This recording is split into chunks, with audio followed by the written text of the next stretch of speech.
ikaw ay aming pinupuri at itinataas sa iyong makapangyarihang sa inyong kadakilaan at sa iyong walang hanggang pagmamahal po sa bawat isa po sa amin. At ngayon po ay pinahintulot mo na nandito muli kami, mga daycare teachers, mga kaibigan, mga minamahal na mga kapatid, at nagtipon-tipon para muli ay makapakinig po ng inyong mga salita. Hinihiling ko po, Panginoon, na linisin mo po ang bawat puso at kaisipan at patawarin po sa mga kasalanan namin na mamalagi sa aming mga puso at mga ginawa. Sa pamamagitan po ng dugo ng aming Panginoon Jesucristo, humihingi po kami ng kapatawaran.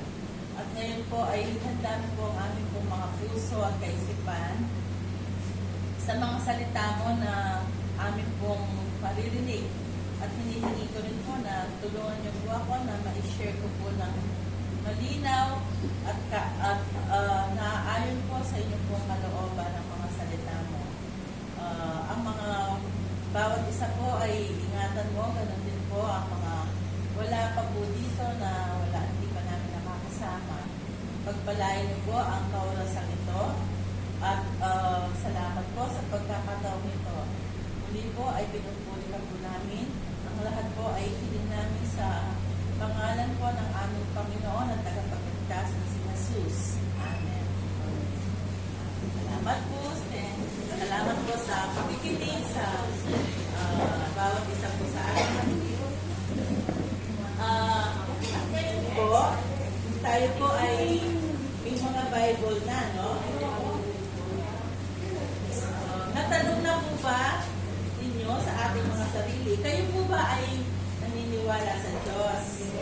Naniniwala kayo po na siya ang makapangyarihang Diyos ang lumalang sa atin sa buong mundo at sa sang pinapal, maging ang buong kalawakan sa buong universe. Siya po ang naglalang.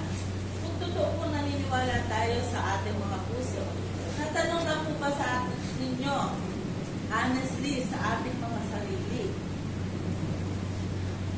ano ba talaga ang kalooban ng Diyos sa akin? Ngayong nasa kasalukuyan na to, natanong na nahulog na po ba ninyo? Ngayon ba, ako ba ay nakapaloob? Nagawa ko ba, nandito ba ako sa tunay na kalooban ng Diyos sa bawat isa sa akin? Yun po yung tanong natin. Ako kuminsan madalas tinatanong ko every now and then, nasa kalooban kaya ako ng Panginoon. Yun ang lagi ko tinatanong sa sarili ko, no? Ang tinahak ko ba na buhay ngayon, ito pa talaga yung kalooban ng Diyos sa akin, ang naging asawa ko, ang naging trabaho ko, kung saan ako nandoon. Ito kaya, itong mga choices na ginawa ko sa buhay ko, ito po kaya ang kalooban ng Diyos para sa akin. No? Ito po yung pwede natin minsan mas maganda tinatanong po natin sa ating mga sarili-sarili. No? Sige po, para maging maliwanag po ang mga salita ng Diyos tungkol sa bagay na ito. Basahin po natin yung Jeremias 29 verse 11. Sa Old Testament po. Jeremias 29:11. Pag may nakakita po, pakisuyo po na basahin ng 29:11. Sige ma'am, nakita mo na. Sige po, pasuyo.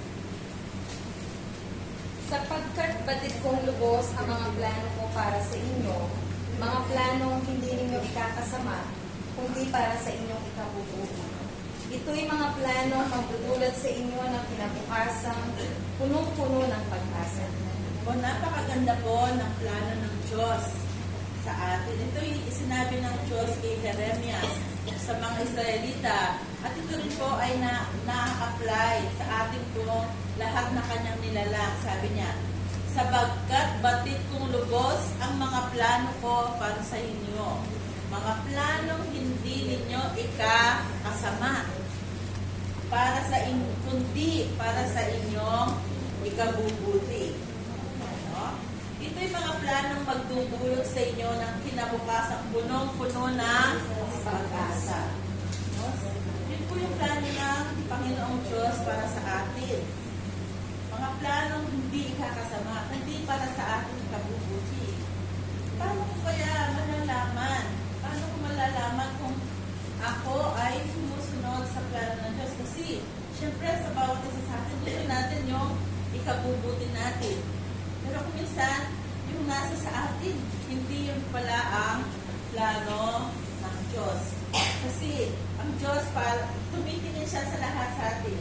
Alam na niya yung buong istorya ng buhay natin kasi meron siyang foreknowledge, no? Kumbaga, alam na niya yung beginning and ending natin. Tayo hindi pa. Kaya tinutulungan niya tayo para tayo ay mapunta doon para sabi niya doon sa ikabubuti. Para sa inyong kinabukasan punong-puno ng pag-asa. Ano yung pag-asa na to na sinasabi ng Diyos na gusto niyang ibigay sa bawat tao sa atin? Ngayon po, siyempre para yung katulad ng mga sundalo, no? Bago sila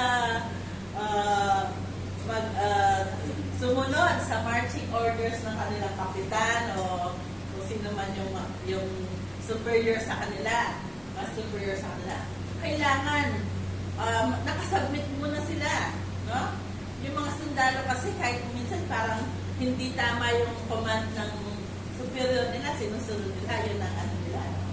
Yun ang parang naging discipline sa kanila. Sunod sila, binibigyan nila yung buong pagtitiwala nila sa kanilang superior. Ganon din po tayo. Bago tayo makasunod dun sa mga detail na kalooban ng Diyos para sa atin, hindi pare-parehas ang plano ng Diyos para sa atin. Diba?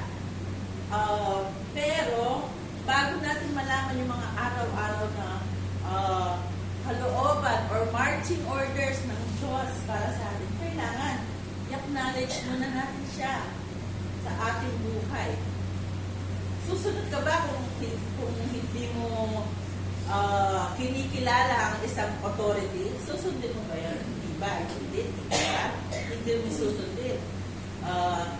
Hindi mo ibibigay ang respeto mo sa kanya, hindi mo bibigay yung iyong pagtitiwala sa kanya kung hindi mo kinikilala ang isang superior mo. Ngayon, ano po yung unang-unang pinaka-kalooban ng Diyos? Pinaka-foremost, pinaka-mahalagang kalooban ng Diyos para sa bawat isa po sa atin. Pakibasa po dito sa 1 Timothy, unang Timoteo 2, 4-6. 1 Timothy chapter 2, verses 4-6. Ano ang pinaka-number 1, pinaka-himithi, pinaka-kalooban ng Diyos na mangyari sa bawat isang tao, bawat isa sa atin? Chapter 2 po, 4-6.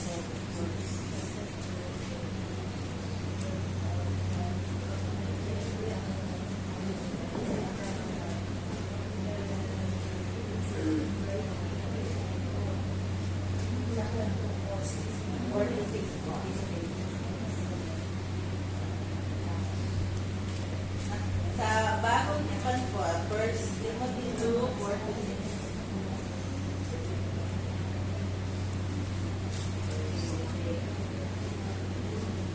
Nakita na po natin. Si Ma'am, ikit mo niya, pakisuyo mo. Ibig niyang ang lahat ng tao ay maligtas at makaalam ng katotohanan ito, sapagkat iisa ang Diyos at tanging si Jesucristo lamang ang taong nagpamagitan sa atin at sa Diyos. Inihandog niya ang kanyang buhay upang tubusin ang lahat mula sa kasalanan.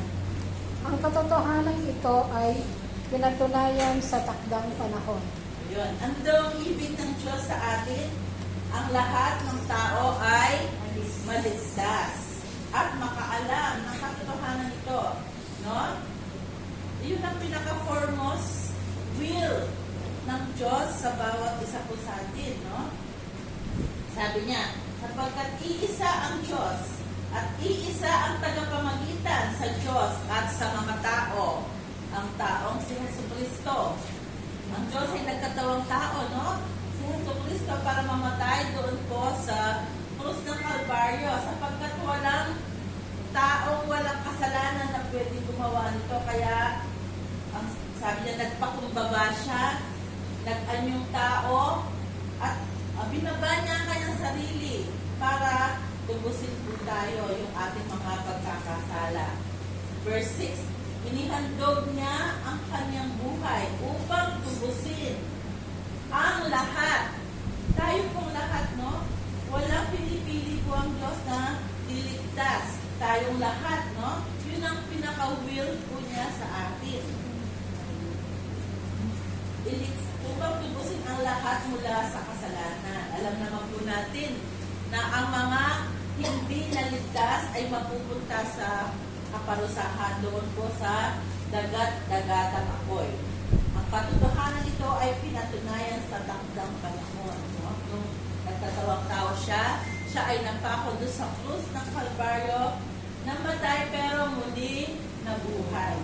Yun po ang pag-asang sinasabi niya doon sa unang verse. Kinabukas ang punong-puno ng pag-asa, sabi sa Jeremias 29:11. Ito po ang napakahalaga at pinaka-importante, unang-unang kalooban po. Ang kaligtasang binigay, inihandog, regalo para sa bawat isa po sa atin. Ito po yung first step natin para malaman ang lahat, ang detalyadong plano o kalooban po, will ng Diyos sa atin. No?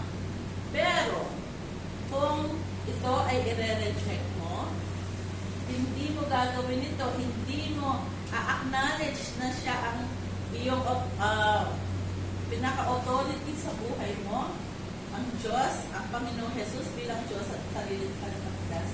Walang pag-asa na malalaman mo yung detailed kalooban niya. Huwag mo lang alamin mo kung hindi mo rin naman tatanggapin ng Diyos bilang Diyos at sarili mo tagapagligtas.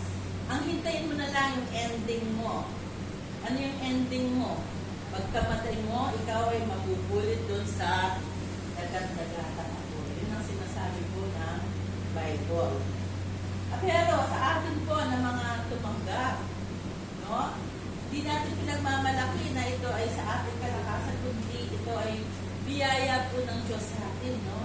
Yung kanyang, yung paggawa ng unang-unang kalooban niya, yung pagtanggap sa kanya, ito po ay hindi din sa ating sariling effort or sariling pagpapagal. Ito po rin ay dahil sa kanyang pag-ibig sa atin. At binigay niya yung kanyang sarili upang tayo lahat ay maligtas at magkaroon po ng relationship sa kanya.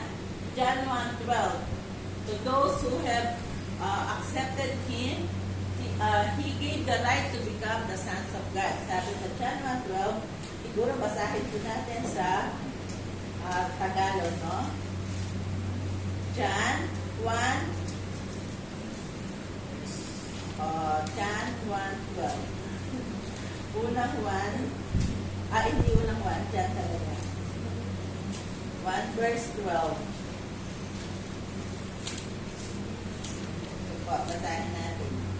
Subalit ang lahat ng tumanggap at sumampalataya sa Kanya ay binigyan niya ng karapatang maging mga anak ng Diyos. 13. Sila ay naging mga anak ng Diyos hindi dahil sa isinilang sila ayon sa kalikasan o sa kagustuhan o sa kagagawa ng tao, kundi ayon sa kalooban ng Diyos. Sa kalooban ng Diyos, yun will ng Lord na kapag tumanggap ka, ikaw ay magiging tunay na anak kapag ikaw nga ay lumagapan ka ng Diyos, syempre, ang Ama natin ay ang Diyos, no? Tunay na anak na tayo. At hinahanap natin ang kalooban ng ating Diyos, no? Ang ating Ama, no? At nandun na tayo doon sa pang-araw-araw na tayo ay hinahanap step by step yung ano talaga ang kalooban ng Diyos para sa atin. Paano natin malalaman po ang kalooban ng Diyos? Ang Diyos po, meron siyang mga kalooban sa bawat isa natin. Meron siyang perfect will. Yung perfect will, yung lahat, yung talagang sa pag-iisip mo, lahat ng mga ginagawa mo ay nandun ka sa kanyang kalooban. Lahat ng mga choices mo, perfectly nasusuot na gagawa mo yun. Yun talagang parang gusto ng Diyos sa'yo. Pero, ang tao ay, ano pa siya kasi, ay yung parang on the process of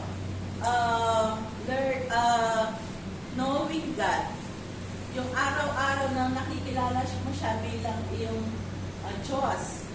Ito, konti-konti pinapa-reveal niya ang mga kalooban niya sa atin. Paano natin po malalaman talaga?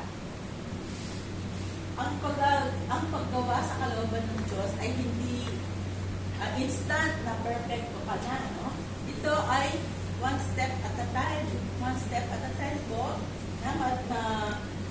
nagiging masunurin tayo, nagiging perfecto tayo, at nagagawa natin perfectly ang kalooban niya. Ang unang-unang requirements po or magiging tool natin para magawa natin ang kalooban ng Diyos ay ang pananampalataya or faith. Siguro po, basahin natin sa Proverbs 3:5-6. Kailangan po natin ng buong pananampalataya. Pananampalataya, napakahalaga po nito para magawa natin, masunod natin ang kalooban ng Diyos. Proverbs chapter 3:5-6.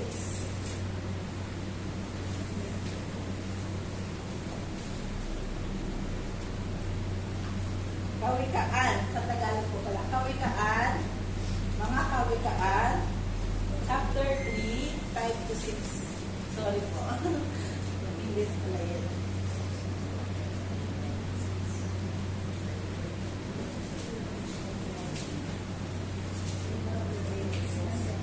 Nakita na po ba natin?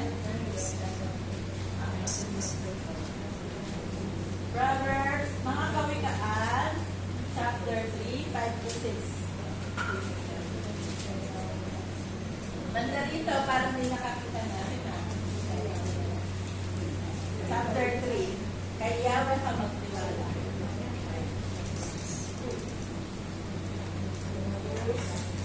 Kay Yahweh ka magtiwala kung yung puso at puso. At huwag kang mananaman sa sariling kaluluwa.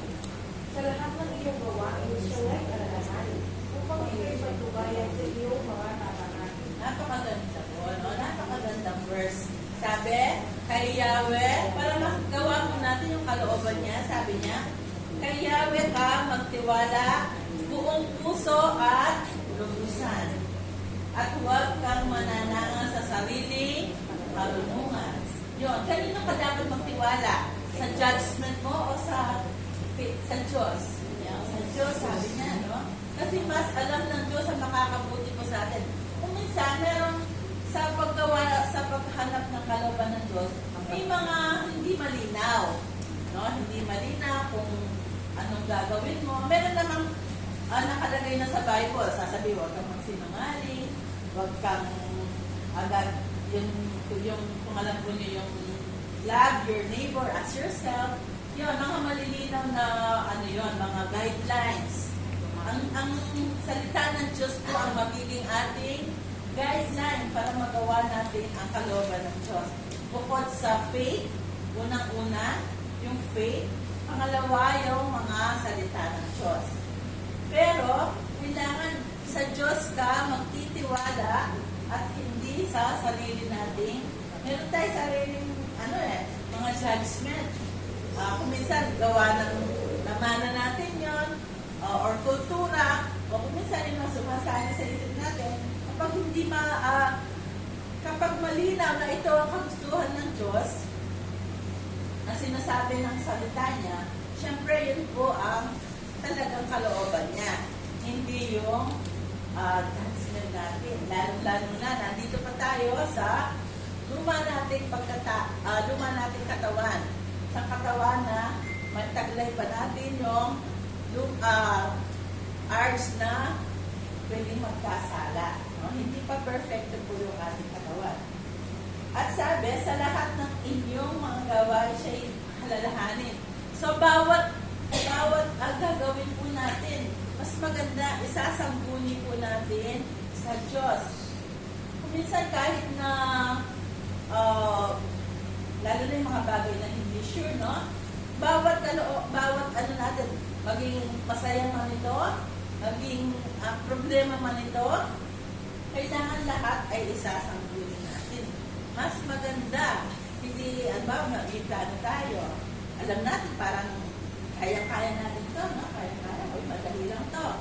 Tapos, yun pala, may mangyayari mga unexpected. Kaya, lahat ng mga nangyayari sa atin, isasangguni natin sa Diyos sa panalangin. Sa umaga, hingi tayo ng guidance sa Kanya, patnubayan niya tayo, kung ano yung lalakarin natin. Di ba, kung minsan, may mga delay tayo, minsan natatraffic tayo. Ngayon pala, may iniiwas sa Diyos sa atin ng mga accidents, gano'n, no? Minsan naman, may nadidelay ng mga pinansya.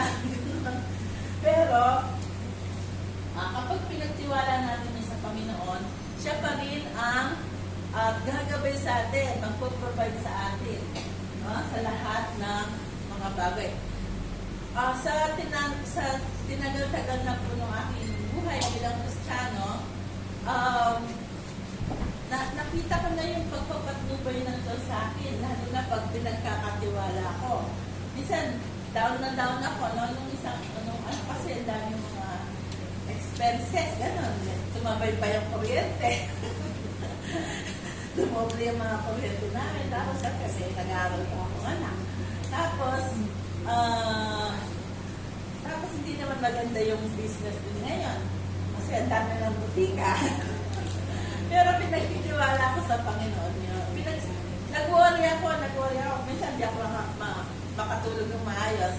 Pero alam ko nagkakasala ako. Pinaghingi ko ng tawad Diyos. At tapos, minsan, nabibigla ako sa ibang kaparaanan. Siya yung gumagawa. Although, maraming beses na nangyari sa akin yun. Yung ilang, 55 years old, nakatapos na yung dalawang anak. Pero, minsan parang hindi ako natututo, nag-ano pa rin ako, nag-worry. Tapos parang, minsan papaluin ako ng Panginoon.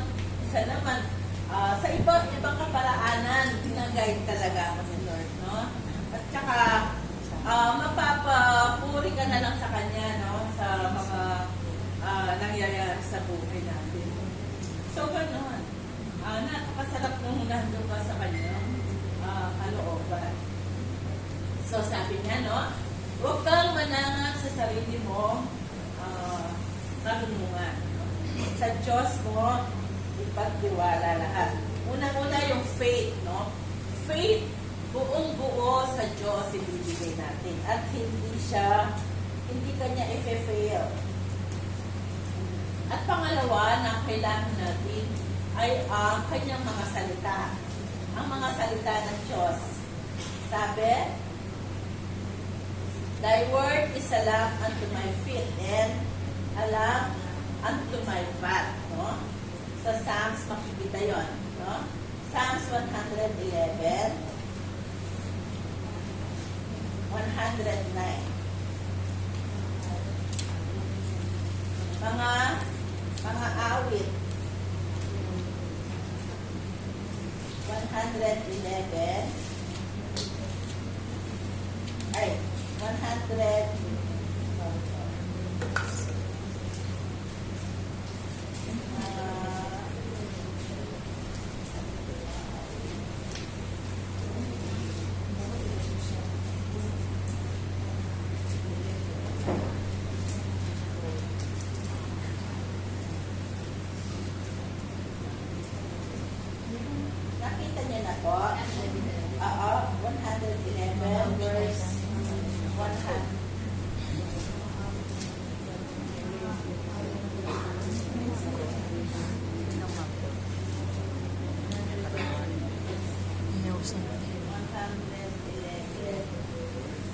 Ay, wait lang po.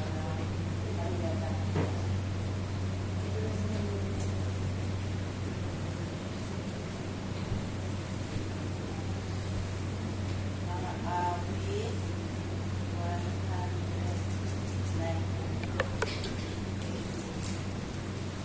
Mamaya ko at hindi ko maano. Basta mga awit po yun, 100, nasa 109, 100. First, ang sabi ng thy word is a lamp unto my feet and a light unto my path.